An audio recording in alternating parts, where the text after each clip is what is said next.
सैराट हा चित्रपट तुम्ही पाहिलाच असणार। या चित्रपटानं 100 कोटीहून अधिक कमाई केली आहे। आकाश ठोसर आणि रिंकू राजगुरू या चित्रपटामुळे रातोरात स्टार बनले। सैराटमधील गाणी देखील खूप गाजली होती। मात्र तुम्हाला माहित आहे या चित्रपटामधील हिरो आकाश ठोसरला कसं निवडण्यात आलं आणि त्याला पूर्वी काय बनायचं होतं? नमस्कार मित्रांनो, मी कोमल वाबरकर, तुम्ही पाहत आहात ETV भारत शॉर्ट्स।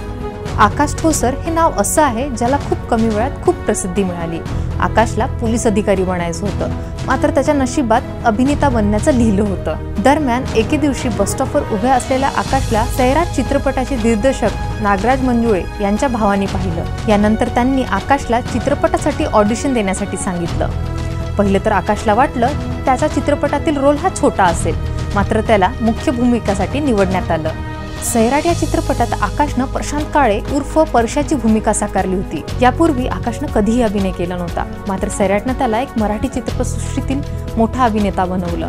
हा चित्रपट फक्त 4 कोटीमध्ये तयार करण्यात आला होता। या चित्रपटानं 100 कोटीची कमाई करून एक इतिहास रचला। सैराट चित्रपटातील आकाश ठोसर आणि रिंकू राजगुरूचे प्रत्येक डायलॉग प्रचंड गाजले आहेत। तसेच आकाशनं अनेक हिंदी वेब सिरीज मध्ये काम केलं आहे। आकाशला अनेक जण परशा म्हणून ओळखतात। आता अशाच रंजक स्टोरी जाणून घेण्यासाठी तुम्ही पाहत रहा ETV भारत शॉर्ट्स।